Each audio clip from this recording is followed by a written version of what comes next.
It's not very often that we have a beer from Hungary of all places. And this beer I bought especially for the England versus Hungary face-off. But unfortunately it didn't happen, and Germany managed to get a few goals and end up knocking out Hungary. They ended up playing England. That was last night. England are through. Come on! Football's coming home.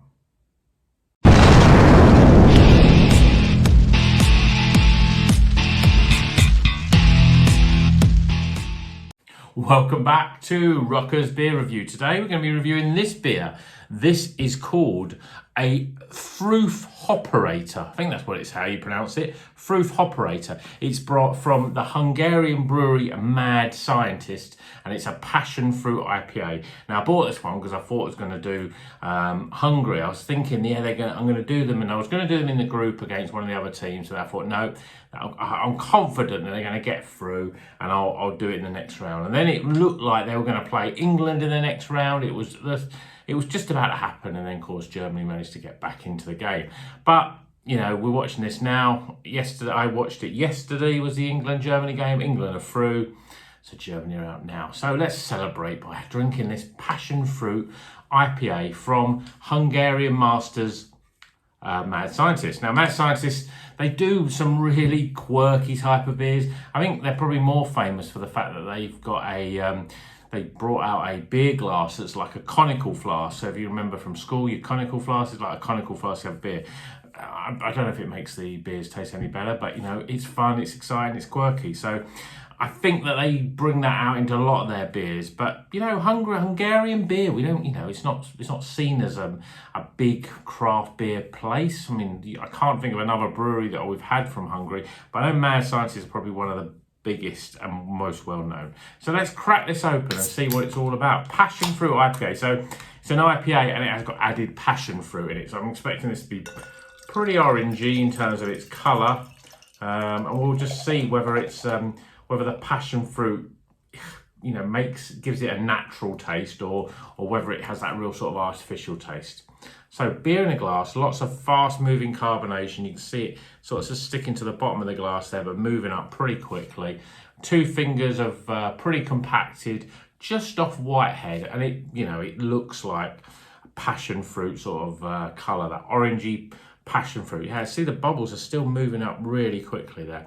Let's see what the aroma's like.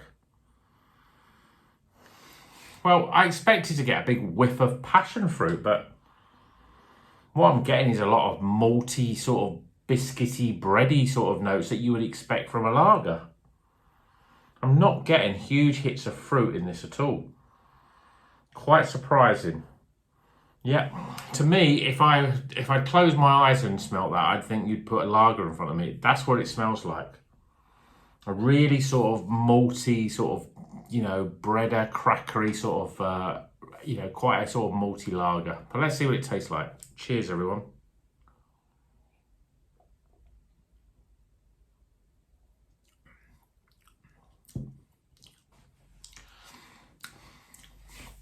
This is a weird one. Not only does it smell like a lager, but it tastes a lot like a lager. There's a sort of very, very subtleness of passion fruit, but it's so subtle, and usually when you've got added passion fruit, it can be very unsubtle, but this is quite subtle in its flavour.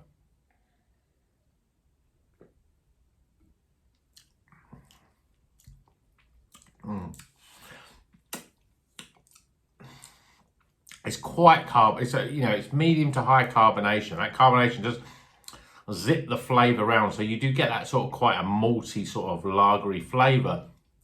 But then just as the sort of that fizzing has sort of stopped in your mouth, it leaves a sort of a passion fruit almost coating in the back of the throat and on the tongue. It's very refreshing, and it's almost like a more traditional IPA. Yeah, it reminds me a little bit of things like, I mean, I don't drink that much traditional IPAs, but if you're more into those sort of, you know, the beers from the likes of your Marston's, the big sort of brewers that make sort of, not craft beer, but make more traditional sort of golden ales and IPAs. it reminds me a little bit of the Trooper IPA, I think, because that doesn't taste like a modern IPA. It's got much more of an ale taste, and this has got it as well. But you can see that the head is literally dyed, and that's always something that I think you get when you add in any sort of adjuncts like a pineapple puree or whatever, or not pineapple, passion fruit puree. As I said, it says in here ingredients: water, malted barley, malted wheat, passion fruit, hops and yeast. We don't know what the hops are.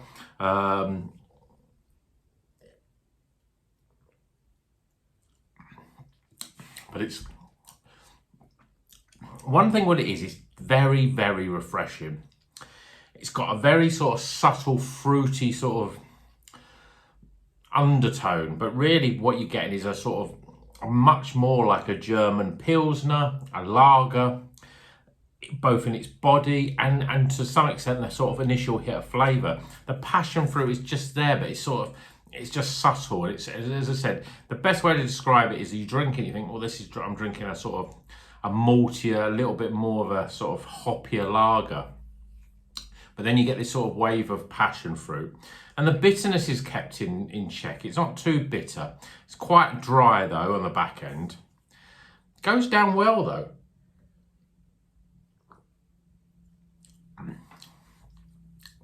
In fact, the more I drink it, the more the fruit is starting to come through. But it's a shame. I really don't think that adding stuff to, you can get, there's so many sort of hops. I mean, you can reel off the sort of hops, whether it's, well, I don't know, even your El Dorado, your Enigma and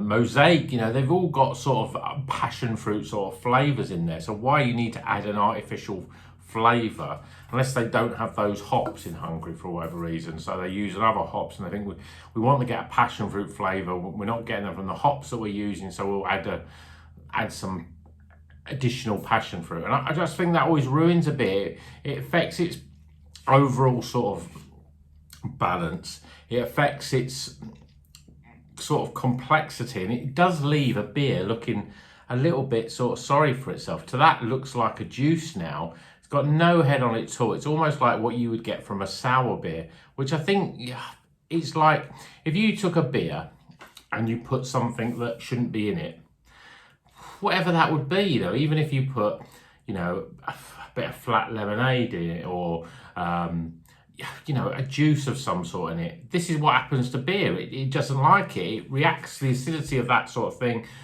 reacts with the beer, and the complexity of it, it ruins it. And this is what I think this is all about. I don't see why, unless it's a cost thing. Maybe it's cheaper to buy different lower quality hops and add the passion fruit than the sort of hops and brew process where you're getting that passion fruit flavour. But I'm a little bit disappointed. It's easy to drink. As I said, it tastes like a lager with a bit of passion fruit cordial, if that such a thing exists, which I don't think it does. A little bit like a lager and lime. Instead of a lime, it's like a passion fruit. That's what it tastes like. And it does ruin the beer a little bit. And I don't think it really works at all. And I think, as you say, the proof is really in the look of it. Yes, it goes down well. But to me, it tastes like it's like a sort of a maltier, hoppier lager with a subtleness of passion fruit. I think I've tasted enough. Let's get some scores.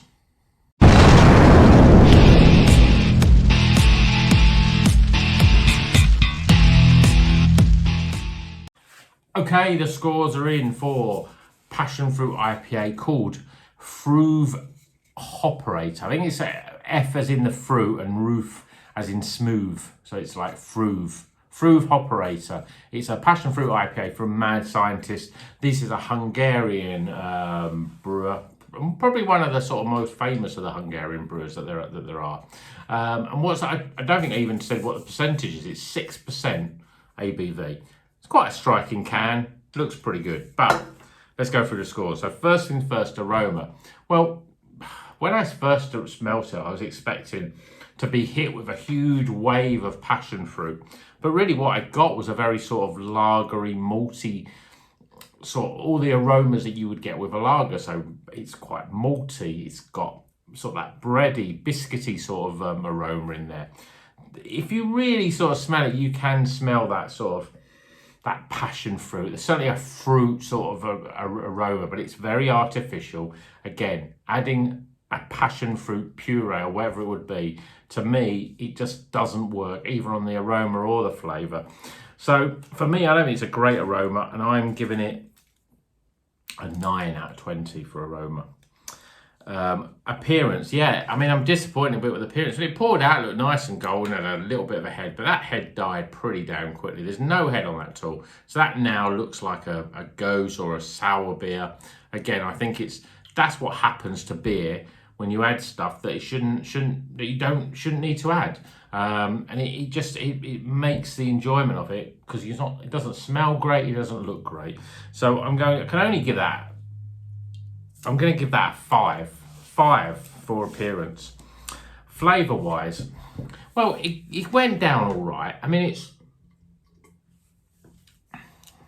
it's got a much more of a sort of ale lager sort of taste, a bit of a hoppier lager. But then it's just when you think, yeah, that's not too bad, it's a little bit ruined by the passion fruit flavour that you get on the back end, because it tastes artificial. It tastes like it shouldn't be there, and it ruins the beer, just like it ruins the looks, just like it ruins the aroma, and it's ruined the flavour as well. I don't understand why they're using a passion fruit adjunct when they could just change the hops to get that passion fruit aroma and a passion fruit flavour. Very disappointed. I'm giving it probably higher than even I should, but I'm going to give it 29 for flavour. Value for money, well, yeah, I mean, this was about £4. It's from Hungary, you don't see them very often.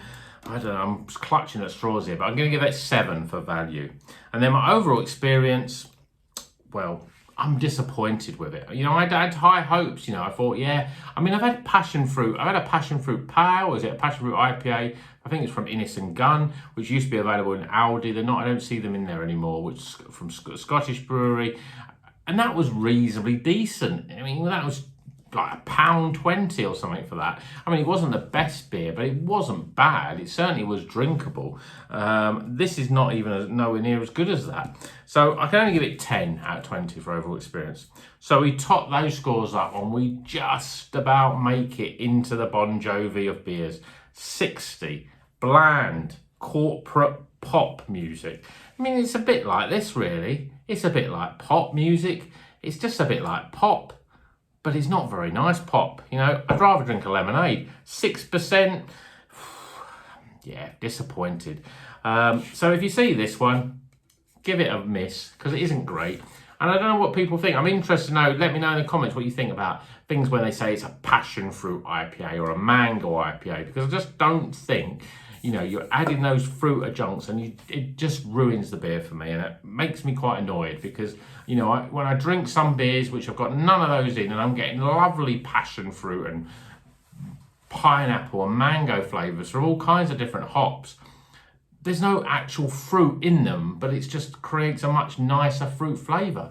I don't get it. Let me know what you think. Why do they do it? Any brewers out there? Is it because the passion fruit puree is cheaper than buying a better hops, or maybe the quantity of hops needed in the brew presses? I don't know, but that's a 60. It's a poor beer. It's an avoid this beer if you see it. So until the next one, keep on rocking.